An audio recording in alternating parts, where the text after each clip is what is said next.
Halo semuanya, selamat pagi, selamat siang, selamat sore, selamat malam, dan selamat buat teman-teman yang udah pencet video ini buat belajar.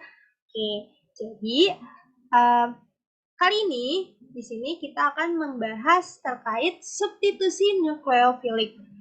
Apa sih substitusi nukleofilik ini?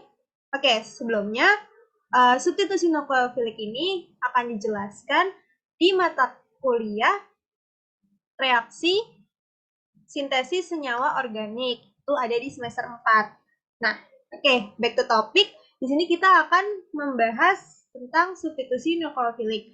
Jadi apa sih substitusi nukleofilik itu? Substitusi nukleofilik itu adalah pergantian gugus fungsi pada suatu senyawa. Nah, jadi gugus fungsi ini akan digantikan oleh nukleofilik. Nah, apa sih nukleofilik itu? Kalau kita pecah bahasanya itu dari nukleo dan filik. Nah, nukleofilik itu adalah atom atau senyawa yang memiliki banyak elektron. Ketika atom atau senyawa itu memiliki banyak elektron, maka dia akan bermuatan negatif. Nah, muatan negatif itu akan sangat suka dengan sesuatu yang bermuatan positif. Suka itu ya makanya dia disebut nukleofilik karena nukleo itu inti, inti itu bermuatan positif dan filik berarti suka tuh. Nah, ini substitusi nukleofilik adalah pergantian gugus gugus fungsi dari satu gugus fungsi menjadi digantikan oleh nukleofilik gitu. Nah, gugus fungsi ini disebut gugus pergi atau leaving group atau biasa disebut dengan LV, singkatannya juga LV, leaving group. Tuh. Oke, jadi substitusi nukleofilik ini terbagi menjadi dua kalau berdasarkan mekanismenya. Nah, ada substitusi nukleofilik 1 atau yang biasa disebut dengan SN1 dan substitusi nukleofilik 2 atau yang biasa disebut dengan SN2. Oke, kita akan membahas substitusi nukleofilik 1. Nah, substitusi nukleofilik 1 itu substitusi yang prosesnya terjadi secara bertahap. Maksudnya secara bertahap gimana sih? Nah, yang dimaksud dengan secara bertahap adalah ketika di tahapan pertama itu substituen akan melepas gugus pergi terlebih dahulu. Saya ulangi, tahapan pertamanya itu adalah substituen melepas gugus pergi terlebih dahulu. Nah, ketika dia sudah terlepas, nah ketika mau melepasnya ini akan masuk ke keadaan transisi. Keadaan transisinya tuh digambarin seperti ini. Jadi si gugus perginya ini ikatannya tuh berupa titik-titik. Maksudnya tuh apa kok titik-titik sih gitu kan. Nah, titik-titik itu menggambarkan kalau dia akan pergi. Karena dia akan pergi, jadi dia titik-titik. Nah, nanti pada akhirnya dia akan lepas. Dia akan lepas, akan menghasilkan karbon kation. Karbon kation itu adalah karbon yang bermuatan positif. Nah, karena dia bermuatan positif, dia disukain dong sama nukleofilik yang bermuatan negatif. Nah, maka dari itu nukleofilik langsung menyerang si karbon kation ini. Nah, dia bisa menyerang dari dua arah, dari depan dan juga dari belakangnya. Nah, kalau dari depan itu dia akan menghasilkan produk yang sama seperti yang ada di gambar. Sementara kalau dia menyerangnya dari belakang, itu dia akan menghasilkan produk yang kebalikannya. Jadi nukleofilik ini bisa menyerang sekaligus gitu loh di depan dan belakang. Maka kalau misalkan SN1 itu hasilnya adalah racemic atau ada dua produk yang dihasilkan dari proses SN1 ini. Tuh. Nah,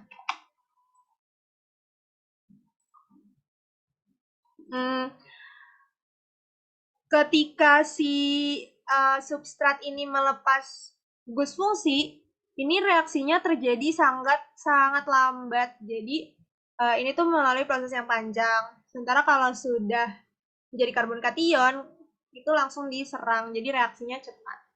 Gitu. Nah, karena keadaan transisi hanya melibatkan substrat, maka laju reaksinya yaitu K dikali konsentrasi substrat. Oke. Baik, selanjutnya kita akan membahas terkait substitusi nukleofilik 2. Substitusi nukleofilik 2 itu adalah substitusi yang prosesnya terjadi secara langsung. Maksudnya langsung tuh gimana? Nah, langsung itu, kalau misalkan tadi di substitusi 1, SN1 dia melepas gugus fungsi dulu, kalau di sini tuh, kalau di SN2, si nukleofilik tuh langsung nyerang substrat, dan secara bersamaan gugus fungsinya lepas. Jadi kita nggak perlu nunggu si gugus fungsinya lepas dulu baru diserang, tapi ini tuh langsung nukleofilik nyerang sekaligus gugus perginya juga lepas. Makanya keadaan transisinya tuh bentuknya seperti ini, yang mana nukleofilik ini akan terikat dan gugus perginya juga akan terlepas. Makanya ada titik-titik, garis titik-titik nukleofilik dan garis titik-titik leaving group gitu. Nah, nanti pada akhirnya dia lepas dan menghasilkan produk yang seperti ini. Nah, karena dia secara langsung menyerang, jadi tuh dia cuman bisa nyerang di arah kebalikannya di arah kebalikannya gugus pergi. Jadi nukleofil cuman bisa nyerang di belakangnya nukleofil, di belakangnya gugus pergi. Saya ulangi, jadi nukleofil ini cuman bisa menyerang substrat dari belakangnya gugus pergi. Jadi hasilnya itu akan kebalikan dari substratnya. Kalau misalkan si substrat gugus perginya ada di sebelah kanan, nanti hasil produknya nukleofiliknya ada di sebelah kiri. Gitu. Nah, karena keadaan transisinya melibatkan substrat dan nukleofil, maka laju reaksinya kan seperti ini, yaitu K dikali konsentrasi substrat dan dikali konsentrasi nukleofil. Oke. Nah, selanjutnya kita akan membahas perbedaannya. Biar gampang, biar kita tahu juga nih apa sih perbedaan SN1 dan SN2 dari apa yang sudah dijelaskan. Nah, yang pertama itu SN1, seperti yang sudah dijelaskan juga, mekanisme dari SN1 itu bertahap yang ditandai dengan lepasnya gugus pergi terlebih dahulu. Jadi kalau SN1 prosesnya adalah gugus pergi lepas dulu, baru bisa diserang oleh nukleofil. Sementara kalau SN2 mekanismenya tuh langsung. Nah, jadi si nukleofil ini langsung menyerang tanpa menunggu gugus pergi lepas. Gitu. Jadi kalau SN1 bertahap, sementara SN2 itu mekanismenya langsung. Gitu. Selanjutnya ada SN1, keadaan transisinya hanya melibatkan gugus pergi. Karena di tahap ketika gugus perginya lepas, itu cuma melibatkan substrat aja kan, nggak ada nukleofilnya. Sementara kalau SN2 itu melibatkan nukleofil juga. Makanya laju reaksinya di SN1 itu cuma K dikali konsentrasi substrat, sementara di SN2 itu K dikali konsentrasi substrat dan dikali konsentrasi nukleofil. Tuh. Baik, selanjutnya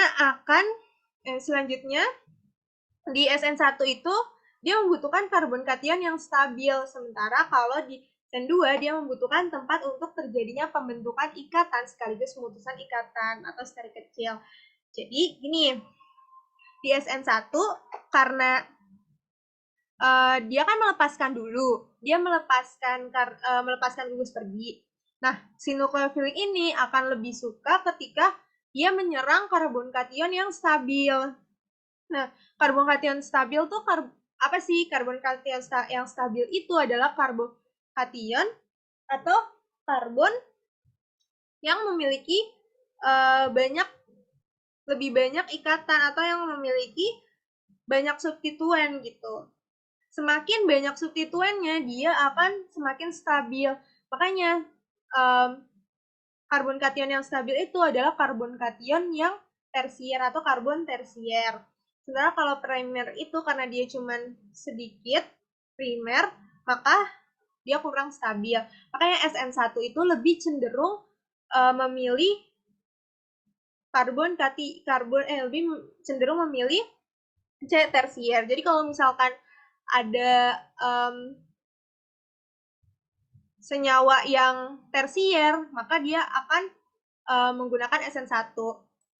Sementara kalau SN2, karena dia langsung menyerang dan langsung melepaskan, dia tuh butuh tempat yang luas, tempat yang sterik. Sterik itu adalah hambatan atau rintangannya tuh kecil. Nah, jadi SN2 itu lebih suka di C primer karena dia lebih penghalangnya tuh lebih sedikit dibanding yang mengikat 3 substituen gitu. Jadi SN2 itu dia akan lebih cenderung ke C primer. Jadi kalau misalkan ada karbon kation yang C primer, dia akan melakukan substituen nukleofilik 2 itu. Nah, gimana sih dengan si karbon sekunder ini? Nah, karbon sekunder ini bisa melakukan SN1 maupun SN2. Gitu. Nah, selanjutnya itu ada produk yang dihasilkan. Nah, kalau SN1 itu menghasilkan 2 produk atau racemic yang berkebalikan gitu loh. Karena nih kan karena dia melepas gugus pergi terlebih dahulu, jadi tuh dia kosong kan C-nya. Jadi tuh dia bisa diserang lewat mana aja gitu loh, dari atas dari bawah kan, dari atas dari bawah, dari bawah atas. Itu ada 2 arah yang bisa diserang oleh nukleofil. Jadi hasil produknya tuh ada 2 jenis. Jadi jenisnya tuh satu jenisnya tuh kayak kebalikan gitu. Nah, itu disebut dengan racemic gitu. Sementara kalau SN2 karena dia gugus perginya nggak copot dulu, jadi dia tuh cuman bisa nukleofiliknya cuman bisa menyerang ke arah yang kebalikannya dari gugus pergi. Nah, itu jadi produk yang dihasilkan cuma satu. Produk yang dihasilkan itu yang berlawanan dengan gugus pergi gitu. Nah, ini hasil produknya tuh disebut dengan inversi Walden.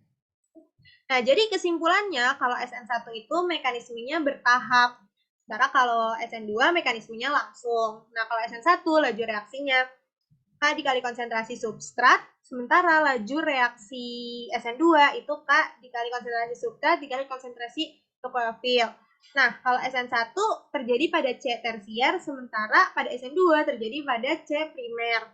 Nah, SN1 produk yang dihasilkan itu racemic atau ada 2 jenis produk, sementara di SN2 itu produk yang dihasilkan yaitu produk inversi Walden, yang mana yang kebalikannya dari gugus perginya substrat.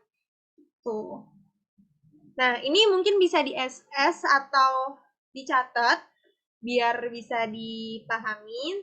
Kalau misalkan ada yang perlu ditanyain, bisa tanyain di kolom komentar.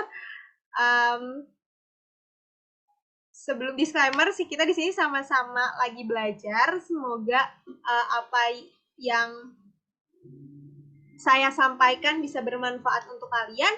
Dan mohon maaf apabila terdapat kesalahan. Oke, mungkin sekian. Wassalamualaikum warahmatullahi wabarakatuh.